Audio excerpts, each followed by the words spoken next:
Meus irmãos, vamos orar ao nosso Deus. Todos são bem-vindos para esse momento de oração, de adoração. Irmãos, abra suas Bíblias, Efésios 2:5.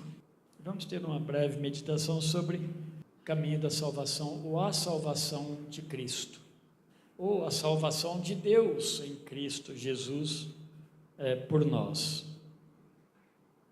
Nós vimos caminhando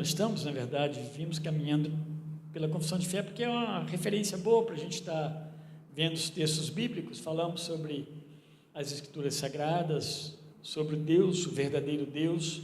Semana passada nós falamos sobre a questão da queda, usando Romanos 3:23, porque todos pecaram, destituídos estão da glória de Deus. Eu usei o verso 4 também, o verso 24 de Romanos 3, que fala na sequência, pela graça nós fomos resgatados. Mas hoje eu quero falar especificamente sobre a salvação de Deus.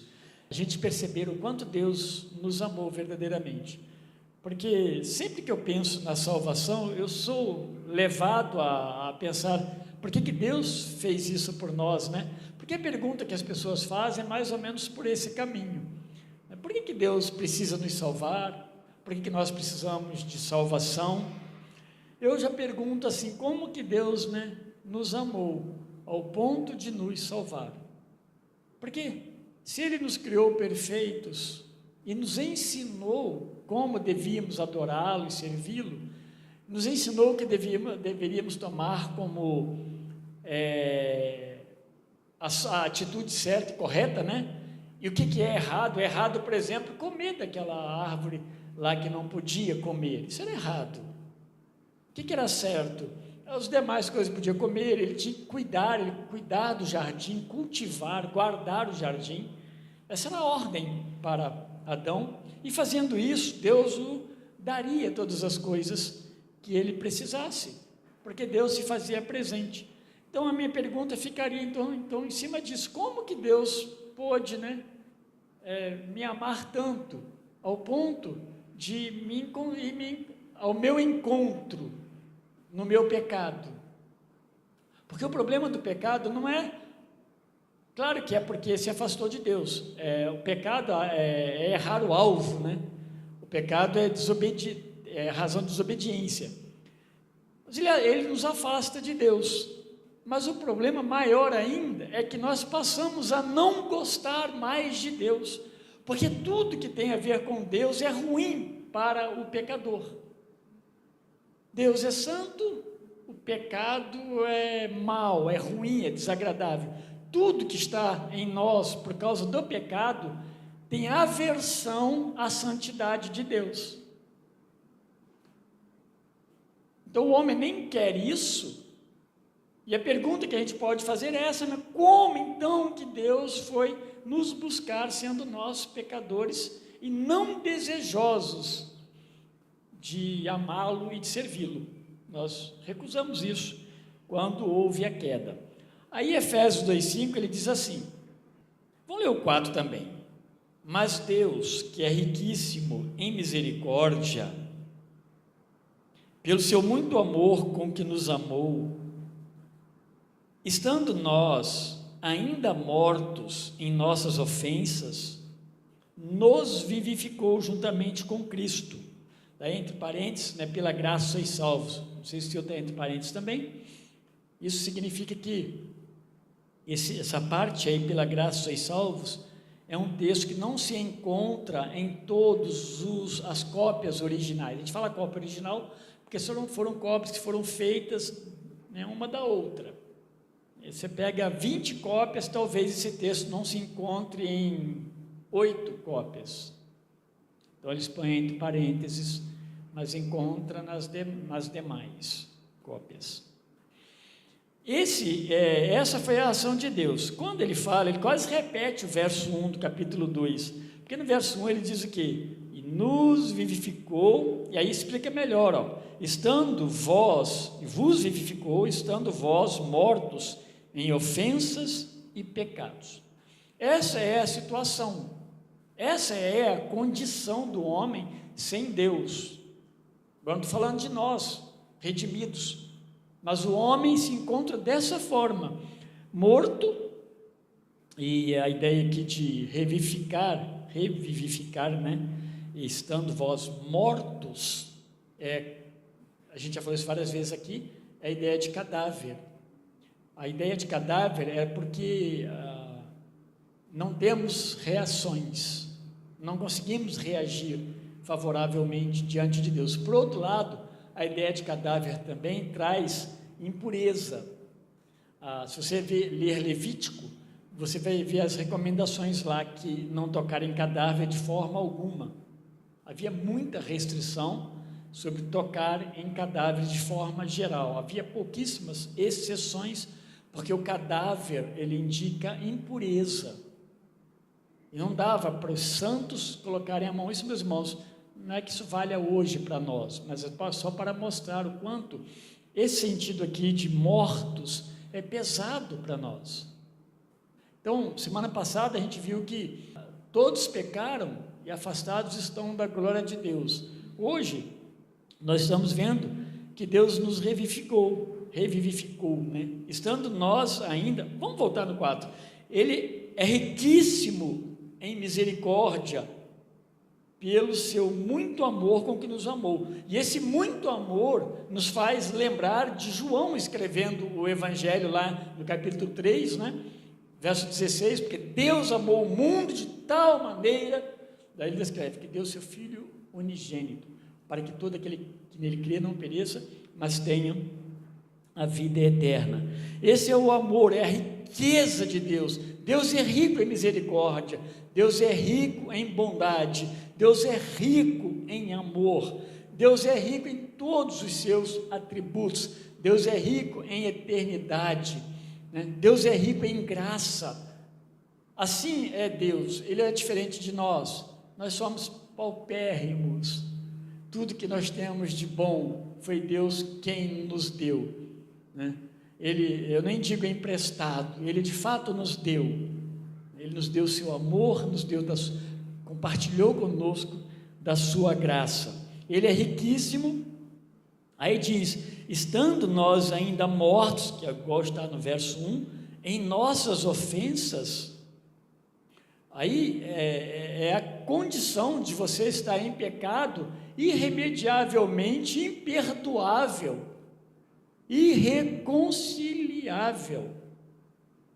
É impossível, meus irmãos, nós servirmos a Deus de forma despretensiosa, sem prazer e alegria no nosso coração, porque nós lutamos com uma porção de coisas, mas tem que haver alegria no nosso coração pela salvação dada por Deus em Cristo Jesus.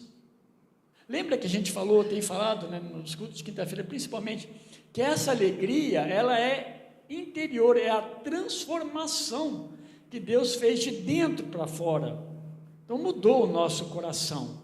Portanto, nós pecamos, porque somos pecadores, não fomos libertos deste corpo pecaminoso, mas fomos libertos da condenação do pecado. E nessa libertação, Deus nos deu da sua graça, do seu amor, de fé, Ele compartilhou conosco. Então, o que nós respondemos para Deus como cristãos, foi coisas que Deus nos deu, para nós respondermos, porque senão nós seríamos ainda como que mortos, incapacitados. A nossa capacitação então veio plenamente de Deus. Ele nos viu no nosso pecado, Ele nos amou, Ele é riquíssimo em misericórdia. Então, estando nós ainda presos nas nossas ofensas a Deus, aqui não é ofensa de um homem contra outro homem, isso aí acontece, mas é a nossa ofensa contra Deus, no sentido que nós rejeitamos Deus, estou falando de forma geral, nós o rejeitamos, então nós nos encontramos em nossa ofensa diante de Deus, Ele vai e nos chama à salvação. Você sabe o que eu estou falando? Quando a gente é salvo por Cristo, nós percebemos a transformação em nós, nós percebemos que Deus nos mudou de uma vida para outra vida de fato. Então esses testemunhos que nós ouvimos têm sentido. Eu era assim, e quando Deus alcançou o meu coração, eu passei a ser assim. Ele não virou uma pessoa perfeita, mas foi transformada. Aí vai entrar naquelas partes, né, que Paulo deixa muito claro para nós. Paulo vai desenvolver, né, esse evangelho em forma de prática agora. Ele vai falar que, olha, quem roubava não roube mais, quem mentia não minta mais. Ele está dizendo o seguinte: não vai ser mais normal na vida de alguém que foi amado por um Deus que é rico em misericórdia e foi salvo. Não vai haver mais desejo pelo pecado na vida dessa pessoa. Isso não faz mais parte das nossas rotinas, amaldiçoar, praguejar. E aí, por isso, meus irmãos, que ainda existe a graça de Deus sobre nós, né? Que quando nós nos encontramos nos nossos pecados, podemos pedir perdão a Deus, e pedir perdão sinceramente. Bem, não aquele perdão que a gente acaba de pedir, fala, estou livre desse, posso pecar mais 1 trilhão, né? Isso não é entendimento correto da graça. E então ele continua, estando nós mortos das nossas ofensas, ou seja, ofensores de Deus, não amamos Deus, não gostamos de Deus. Então não se assuste quando você encontra alguém que se declara de fato, na sua forma de falar, de viver, que ele não ama Deus, que Deus atrapalha a sua vida. Muita gente vive assim e fala essas coisas. As coisas que eu tenho, os alcances que eu tive na minha vida, foi graças a mim, graças ao meu esforço. E aí, para se justificar, ele vai falar o quê? Que Deus é esse que deixa uma criança morrer? Que Deus é esse que deixa um acidente acontecer? Que Deus é esse que leva um servo dele? Como que se Deus estivesse preocupado, né?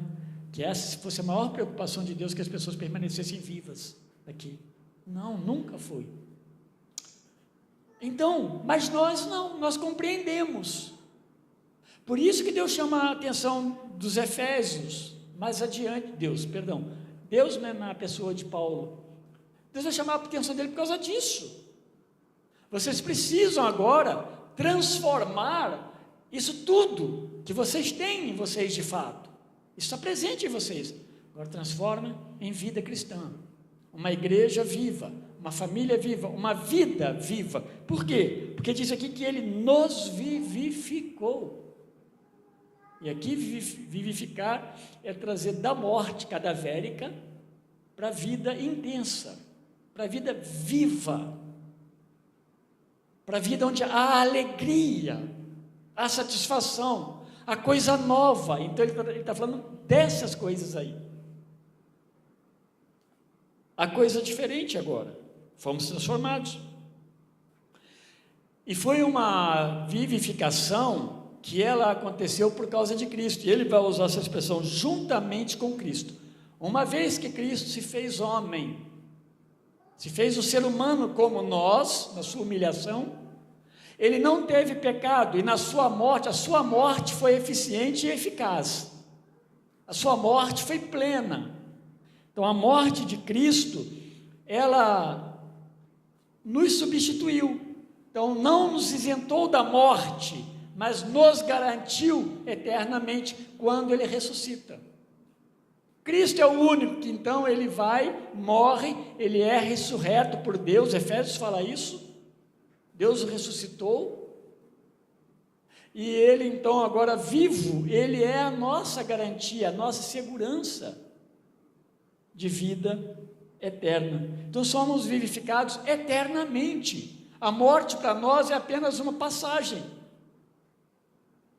mas não algo que vai durar agora para sempre. Se você ler o verso 6, ele diz, e nos ressuscitou juntamente com ele, e nos fez assentar nos lugares celestiais em Cristo Jesus. Olha, nada disso aconteceu ainda, você não ressuscitou e nem se assentou. O que Paulo está falando? Que isso é a coisa mais certa que existe, que a ressurreição de Cristo, que foi certa, historicamente é fato, então nós já estamos garantidos, seremos ressurretos como ele ressuscitou, e nos assentaremos, né, nos lugares celestiais em Cristo Jesus. Não assentar uma à direita e uma à esquerda, vai sentido, assentaremos, estaremos à mesa com o Senhor, estaremos junto com o nosso Deus para todo sempre. Aquela ideia lá no passado, de tabernáculo e o povo ao redor do tabernáculo. O tabernáculo exemplifica muito isso, quando Deus colocava as tribos ao redor do tabernáculo, e ele se manifestava ali para o sumo sacerdote, aceitava, a oferta do sumo sacerdote, e se manifestava a Moisés, através